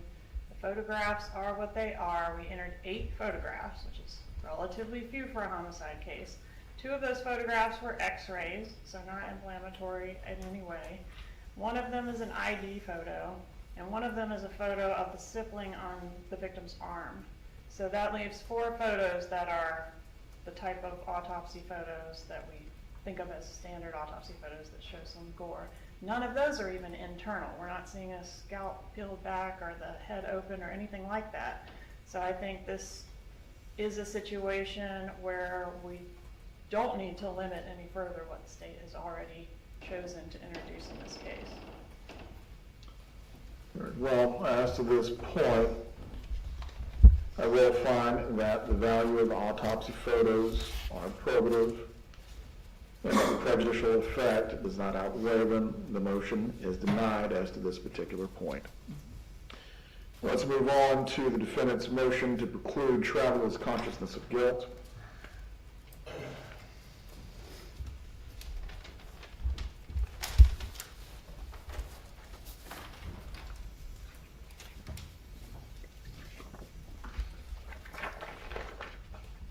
So Judge, I think our motion to some degree speaks for itself. In this case, the state went to tremendous means to try to wait to arrest Mrs. Adelson until she tried to step foot on an airplane. Their argument is going to be, we believe that suggests flight, and that the flight suggests a guilty mind or conscience. However, we cited some cases, albeit not in Florida. We were unable to find similar fact patterns in Florida. And we did cite the standard for the 11th Circuit in our papers, which spends a lot of time talking about the passage of time, which I don't think we need to reiterate again. No. I think we've beat that to death today. But the cases are interesting. When I started to look at it, I was kind of surprised, but it got me thinking. And I'm not a judge, as you know, I'm far from it. But I started to think, if I'm deciding this decision, what am I really thinking about with consciousness of guilt? And I'm thinking, well, did the activity that the person did, can I imagine an innocent person doing that same activity? In other words, if an innocent person would have acted the same way, it probably doesn't go to consciousness of guilt. And I think that's a simplified version of those cases, those couple cases that I cited. And here, you can add that to the actual facts in this case, which shows that she wasn't fleeing. What you're going to see is that she didn't hide her travel. You're going to see that she applied for a visa with the State Department. You're going to see that she spoke openly to friends about it. In fact, friends booked her trip. You're going to see that she spoke to her lawyers about it. Okay? You're going to see that. to make sure that she wasn't committing a crime. You're going to see that she used her own passport. You're going to see that her passport was in her own name. You're going to see that she booked a hotel. You're going to see that she went to her own airport. She didn't fly to Mexico or fly to San Antonio, walk across the border, go. You're going to see that everything was pretty open and notorious, things that would contradict flight. And so... Let me stop you there. Yes? Does flight have to be surreptitious? It doesn't, but when you're doing the balancing, again, it's all balancing, looking at the totality of circumstances, when you're determining whether it goes to consciousness of guilt, flight is a component, right? If for instance, it's surreptitious, well, that would be an argument in favor of the state as to why this would go to her consciousness of guilt. So the straightforward answer to your question is, no, that's not a requirement, but it's one of the balancing things when you're looking at the totality of circumstances. So when you look at the totality of circumstances here, you don't see surreptitious flight. When you look at the totality of circumstances here, you see that this is occurring many, many years, whether we say 9, whether we say 7, after she's a suspect. You see that she's traveled many, many times and always come back, right? So, and by the way, you hear phone calls. Their phone calls, the ones that they're mentioning now, where she talks about it, and when she talks about why she's going, and what she's doing, right? And so, look, consciousness of guilt is a very, look, this is going to be, I anticipate, one of their prime arguments in this case, and it's a red herring. And so it should be prevented based on the totality of the circumstances and looking at that 11th Circuit standard. I don't think there's much more else for me to say unless you have questions. But I'm here. Well, is there any other evidence that puts context on this travel? Is there any other evidence that puts context on this travel? I'm not sure I'm understanding what you're asking me. Meaning, were there internet searches? Was there some sort of research about extradition? Sure. Are there things that otherwise go to, this is not just the purchase of a flight? Sure. There are pieces of evidence that I believe the state intends to try to admit that would show both discussion and possibly documentary evidence of looking at places where there are no extradition. Yes, there are evidence of that. One moment. Philip? Yeah, I will. There is evidence of that for sure, but again, that's part of the totality of circumstances. There's explanations for that also as to why that doesn't show that they're going to become fugitives and what's the actor's name? Harrison Ford? Yeah, Harrison Ford running around in Southeast Asia for the rest of their lives. But we think that when you do your balancing test, prejudice outweighed. We'd also say this, and this, my colleague brings up this point, it also leads to a variety of other issues. They have an appointment book, for instance, that they recovered when Mrs. Adelson was arrested that talks about a Vietnam villa and payments for a Vietnam villa, right? Well, that can be taken out of context as well. That Vietnam villa is an investment done, as they know, they've spoken as their witness, we've deposed them, with an individual named Scott Radius, who lives in Singapore. That individual had an investment with Charlie Adelson in a villa that, by the way, is sand. It isn't even built, and when it is built, they can spend 6 days in it. That villa... That's under the rules of Vietnam? No, it's like a timeshare. So even when you own it, you can only live in it for 6 days. And so when Charlie Adelson is arrested, Donna Adelson and Harvey Adelson continue to make payments for that villa because that's the agreement they have with Scott Radius, and if not, they lost the prior payments. It leads to, look, this consciousness of guilt argument leads to a lot of nonsense, to be honest with you. And we think that when you do the balancing test of the totality of circumstances, that it shouldn't be allowed in as consciousness of guilt. And at a minimum, if it is allowed in, we'll probably ask for some sort of limiting instruction. But Judge, we think that it does fit, the case law, Nothing binding on this. I mean, I think the case law of the 11th Circuit is very clear. It's in your discretion.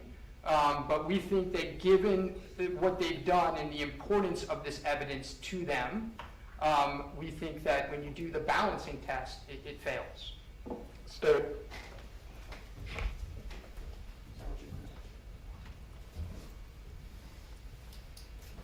Judge, there are just as many factors that suggest that this was for flight, was a matter that was demonstrating consciousness of guilt, as the ones that they planned to argue she was just going on a vacation.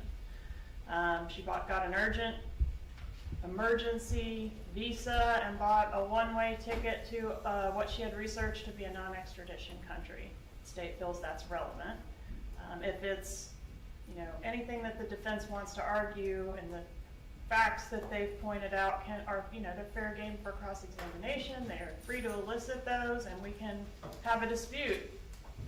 Let the jury decide what the evidence shows and what the weight is rather than the admissibility. But how is it a 403 problem if she's just going on a vacation and that's what they're going to show? What's the prejudice if she's just going on a vacation? Problem for them is that there's plenty of evidence showing it wasn't just a vacation, it was something else. There is evidence of fleeing, and that's what we're entitled to show. Right. As to this motion, I am prepared to rule. I reviewed the cases cited by the defense within its motion, and also looking at this as a matter of weighing prejudice versus probative value. The motion is going to be denied. I do believe this is a matter that goes to weight versus admissibility. The finder of fact, the jury, is going to determine whether Ms. Adelson was in fact merely researching a vacation, or if she was in fact seeking to avoid prosecution, or this is consciousness of guilt. Really, it's not for the court to exclude, as it is relevant and probative. As far as any limiting instruction that the defense would seek, you may submit that concerning this issue. Right, I believe that covers the defense motions for today. Mr. Rashbaum, if you can submit orders, at least for the matters that have been ruled upon concerning these matters. Let's move to the state's motion in limine.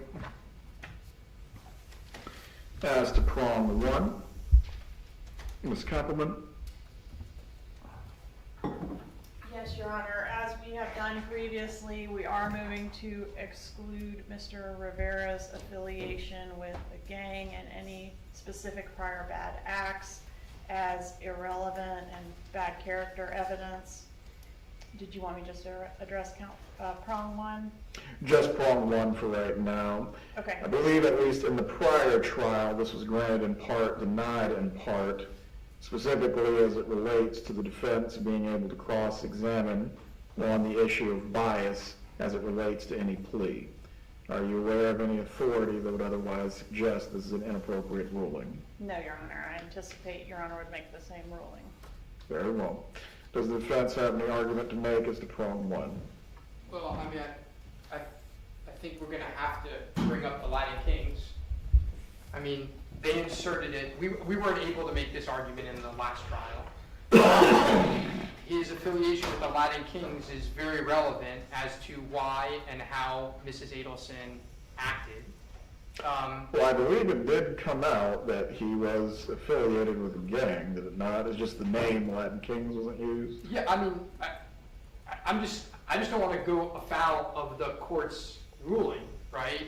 The fact that he is the head of the Latin Kings is a relevant fact that was actually inserted by the state in their bump operation, right? The whole point of the bump is someone's approaching Mrs. Adelson, who is supposedly also a member of the gang, and is speaking on behalf of Mr. Rivera, who wants to get paid, right? And so part of the reason why Donna Adelson acts the way she does and talks the way she talks is because of Mr. Rivera's affiliation with the Latin Kings. I mean, I don't see how we avoid that. Now, as far as his bad acts, I don't plan on going into, just like I did in the last trial, how many murders he's done, how many rapes he's done, So the name is the identifier, that is what you're seeking to Of make course. use of. Of course. Ms. Kappelman, response as to the use of the name of the group. I do not agree that the name is in the evidence that the state intends to produce. So if that's your Honor's ruling, which we would request, then criminal street gang could be substituted for Latin. Judge, we would disagree with that. I mean, there's a difference between being a member of a street gang and being a member of the Latin Kings. And when Ms. Adelson hears that the guy, As one gang has greater credibility than the other? it certainly does in Miami, right? So when Ms. Adelson hears that the Latin Kings are behind this, I mean, that's what she hears at some point, that's what the evidence is going to be, it affects how she does certain things, right? And so, we think that that is relevant, and that is necessary for her defense. Very well. As to prior bad acts of Mr. Rivera, the motion is granted. I will also, once again, permit the defense to explore Mr. Rivera's bias in connection with his plea and any sentence that he has received. As to the specific affiliation with the Latin Kings as being a relevant or probative issue, that goes to explaining the defendant's actions. I'm going to reserve ruling as to that.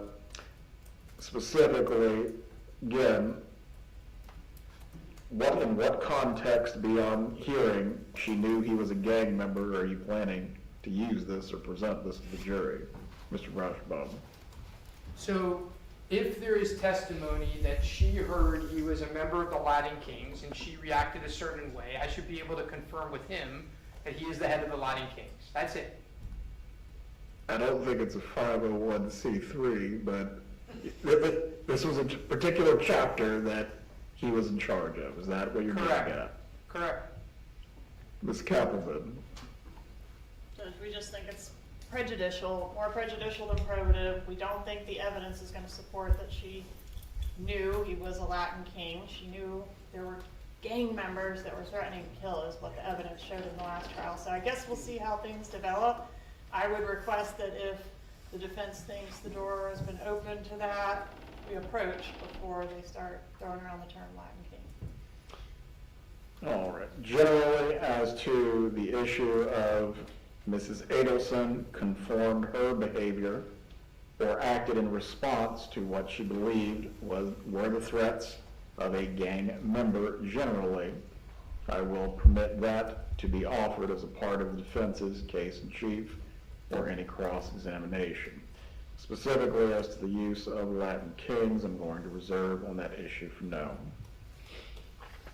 And so, Judge, just so I'm clear, before we ask any questions with the words Latin Kings in it, we will approach. Correct. Thank you. States prong 2. I believe there is no objection on this issue. No objection, Your Honor. Prong 2 is granted. Prong 3, Ms. Kappelman.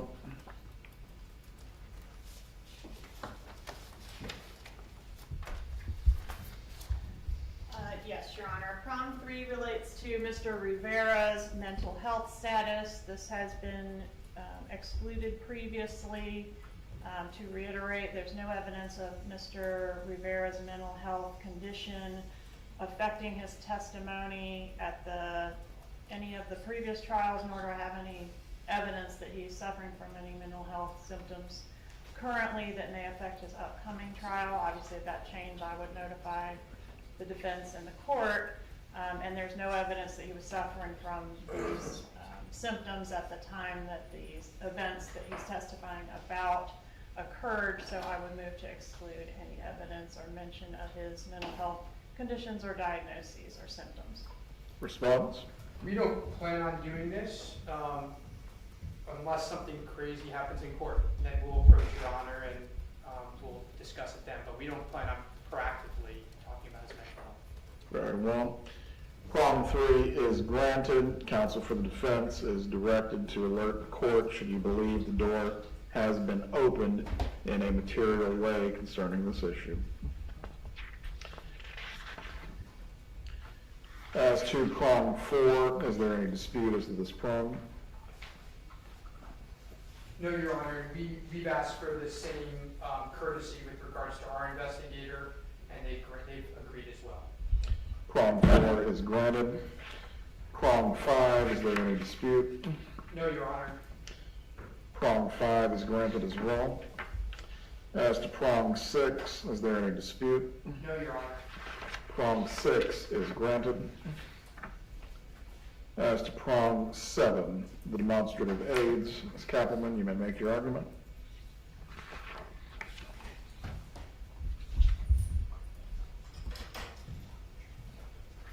Yes, Your Honor. The state has prepared demonstrative aids which combine video footage, clarified audio recording, and transcripts into one item that we'd like to present to the jury for both the Dolce Vita recording as well as the Matsuri recording. Those are mentioned in paragraphs 4 and 6. We also have similar to what we've used previously with the wiretap calls, slides that have the scrolling transcript along with a photo of who's speaking, which we think assists the jury in understanding those items of evidence. I think that was all that was covered in these. Yeah, so Dolce Vita, Matsuri, and the wire calls. We did previously have an objection to any editing, any underlining or any highlights, which we have removed from those exhibits, so those will not be present. Well, response? Our position is the same as in the last trial. We don't object to the transcripts from the wire. We do object to transcripts for Dolce Vita and Matsuri due to audibility.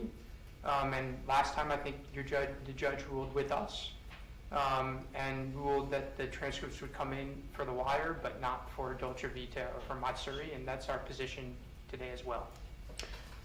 I reviewed the recordings of both Dolce Vita and Matsuri once again. The issue that I keep coming back around to on this, Ms. Kappelman, is ultimately for a recording that does have some limitations or issues. How does the transcript not otherwise suggest to the person, or I should say, jurors who need to listen to and interpret it, what is on the recording if they themselves are not able to make it out clearly? We do have and had in the last trial as well the authentication of the transcript by a party who was present for the conversation. I think that's what made the difference in reference to the Dolce transcript use in the last trial. We were able to use that. Matsuri was out. The defense is correct on that. That could potentially change. Is that witness going to authenticate then the transcript itself? Yes, Your Honor. Mr. Rauschbaum, any remaining arguments concerning them? Yeah, you still can't hear tons of the transcript, and they're guessing as to words on tons of the transcript, and you still can't hear the first 31 minutes because they didn't record it. And they have a recording of those 31 minutes, but they didn't include it. So it should be, look, the standard is, in situations like this, you leave it up to the juries to hear what they hear. We're actually not moving to preclude the audio, we're precluding a transcript, right? The law is pretty clear that it's up to the jury to hear what they hear and make a decision based on that and not what the state thinks they hear. I agree with you, that aspect is clear. The additional portion of the witness who will swear that the transcript is authentic, what is your argument to that? But every other word of the transcript is unintelligible. UI. So, that should not come in. You can hear some of those UIs. Sure, I can cross the witness, but do we really want to go through that when it's very easy that they just hear what they hear? That's the default. Very well.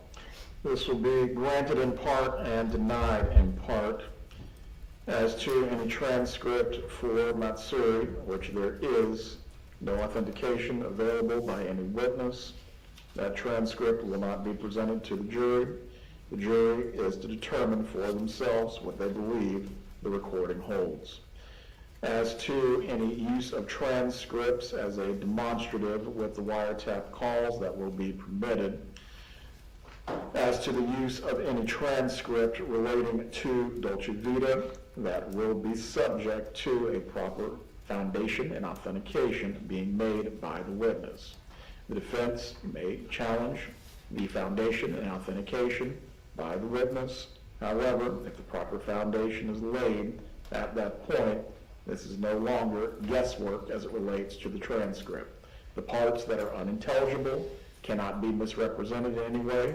The witness may not misrepresent the parts that are unintelligible. However, to the extent the witness can say, this is what was said during the meeting, that is a proper foundation basis for that testimony, for that evidence to be presented to the jury. That is the ruling as to that item. All right, let's move on to states. Prong 8, statements to elicit sympathy for the defendant. Yes, Your Honor. We had a prior hearing during the pendency of this case where some issues came to light regarding the defendant's allegations of how she was being treated at the jail. I've conferred with the defense on this, who's advised they do think that that type of reference and material would be admissible in this trial. As such, I would move to exclude any reference to the conditions in the jail as irrelevant under 401 and basically just being offered to inflame the sympathies or passions of the jury and more prejudicial than probative under 403. Right. What would this be offered for by the defense? I don't plan on offering it. It depends, though, what comes up at trial, right? So, including consciousness of guilt, because it goes into why someone might do what she did to avoid being in jail, waiting a trial, right? So, again, I don't plan on doing it. We don't plan on doing it openly, and we would come to you before we did it, but I didn't want to agree to it because I don't know what's going to come up at trial, right? So it's certainly not going to be something we do without notifying the court first, and I don't expect to do it. Well, as an important proposition of law, jail sucks. However, why it would become relevant that jail sucks, that's really the question. Again, as I stand here today, we don't plan on doing it. But if we think it becomes relevant, we'll certainly bring it to the court's attention before we do anything like it. Very well.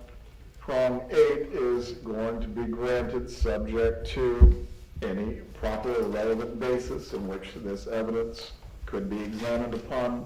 Counsel for the defense at the appropriate time will need to raise why they think a relevant basis has occurred, and ultimately a proffer will be taken out of the presence of the jury. I think that takes us through everything for this morning, other than the other outstanding motion involving Sergeant Corbett. Are any other motions being anticipated by the defense or state concerning the exchange of witness list exhibits? That did happen, Judge, and we are still in communication about small changes that are happening, and we'll bring it to your attention if we have any issues, but so far we're getting along okay on exhibits and witnesses. There's still a couple depositions outstanding, which we're working on, so no issues to report at this time. We do want to approach on one other matter, though, before we are done for the day here. All right. Mr. Morris? Judge, on demonstratives, and when I say demonstratives, and what you're talking about, you understand what I'm talking about. I've got some flow charts or timelines that I am constructing. They're not finished or complete yet, and importantly, I don't think they're going to be on Tuesday. I addressed that issue because that's the deadline that we've set. I addressed that issue with Ms. Kappelman yesterday. She indicated that she had similar timelines. We both agreed, with Your Honor's permission, that we're okay not being constrained by the deadline insofar as we share with one another prior to trial. That way, if there are any issues, we're able to discuss those. In other words, no surprises. So the first thing I ask is for your permission to let us manage ourselves, I guess, to a degree. I think that we're in a good position to do that, and what we're discussing as demonstratives are not contentious issues. They're not argumentative issues, I don't believe, on the timeline issues. Second issue is because discovery, because of the depositions, there have been a couple of things that have come up. We're working through those in terms of whether there would be additional motions in limine. And when we approach, you'll have a better understanding of it. But that's basically where we're at. Everybody's working, playing fine in the sandbox together, so to speak. Very well. I would just ask for a status update on September 6th when we have the next hearing as to Sergeant Corbett's testimony and his presentation. It's not that I do not trust you all, but as I've found in the course of my many years on the bench, everyone's saying all is fine until all is not fine. So it's not, sure. We'll discuss it on September 6th. Yes, sir. You may approach.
Accepting use of the slur, right? No, we're claiming that we want candid, is what it says. Obviously, that's the policy, that's what he said, and what this is not. We need to be So something prejudice. well, we need to be able to show you the bias, and we believe that this is part of the basis of that bias. We believe that his relationship with his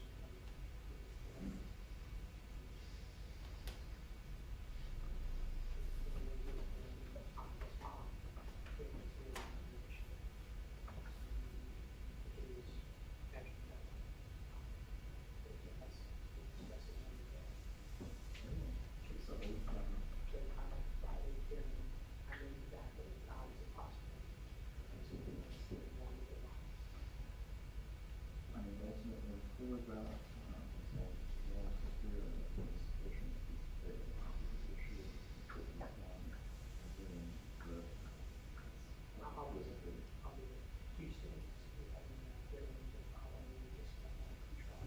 September 12th, yes, with the final pre-trial, we did, we're going to have all of this.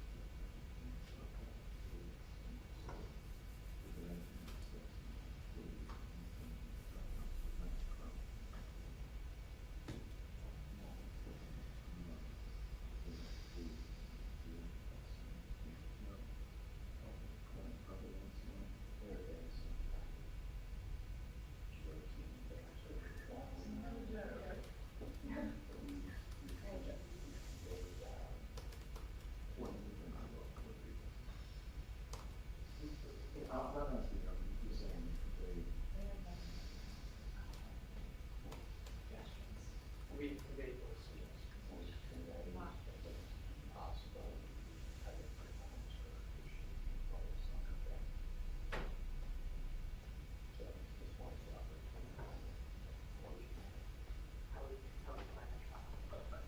I'm playing by the same.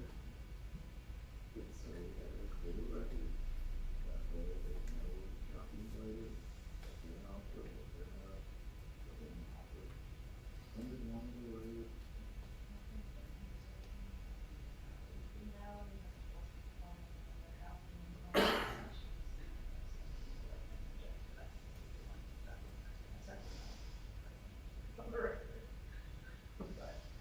September 12th, make sure we're ready to relay all information. Just one other thing, small. Go ahead.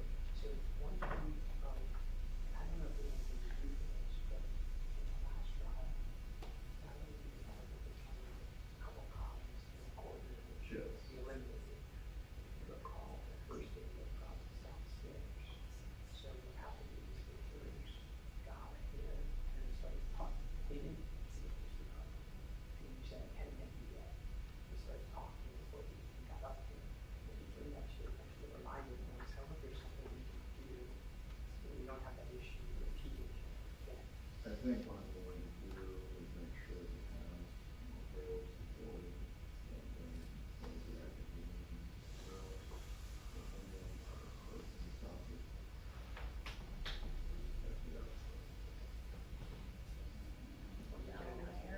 Oh, that too. But the individual group, so you don't make, it's not, I don't know. Oh, that's for sure.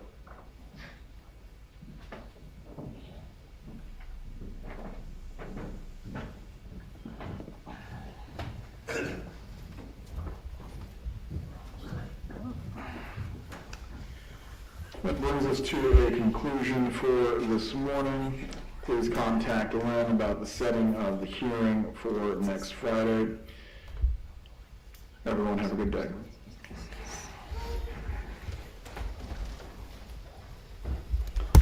I am turning off the Zoom at this point. Have a good day, everyone.